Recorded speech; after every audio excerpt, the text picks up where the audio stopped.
Καλώς ήρθατε στο Skypex, όπου σας δίνουμε τη δυνατότητα να ευδοκιμήσετε στον κόσμο των συναλλαγών. Σε αυτό το βίντεο, θα μοιραστούμε εμπνευσμένες ιστορίες για το πώς οι μικρές επενδύσεις μετατράπηκαν σε σημαντικές νίκες. Για παράδειγμα, η Σάρα Τζόνσον. Η Σάρα, πρώην δασκάλα, ξεκίνησε με μόλις $100 και ένα όνειρο.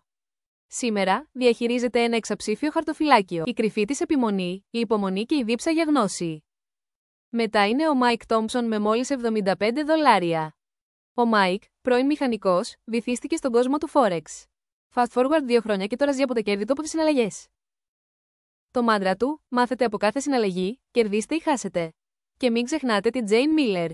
Η Jane, μια ανύπαρκτη μητέρα, έκανε τα αρχιτεκτονικά μια δουλειά 9 με 5 και επένδυσε τα αυθεντικά της ρέστα για να καθοδηγήσει τώρα νέους εμπόρους για το πώς να αναπτύξουν τους λογαριασμούς τους.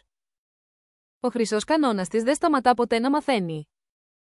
Όλοι αυτοί οι έμποροι ξεκίνησαν από μικρά, αλλά η ακλόνητη αφοσίωσή τους μετέτρεψε το μέτριο ξεκίνημα σε εντυπωσιακές περιουσίες. Θυμηθείτε ότι κάθε μεγάλος έμπορος ξεκίνησε από κάπου. Το ταξίδι σας μπορεί να είναι το επόμενο. Τι σας εμποδίζει λοιπόν, βουτήξτε στον κόσμο των συναλλαγών. Και ποιος ξέρει, ίσως η ιστορία επιτυχίας σας είναι πρώτον πυλών. Με το Skypex έχετε τα εργαλεία και την υποστήριξη για να το πραγματοποιήσετε. Συνεχίστε τις συναλλαγές, συνεχίστε να αγωνίζεστε και συνεχίστε να πιστεύετε. Η ιστορία επιτυχίας σας περιμένει με το Skypex.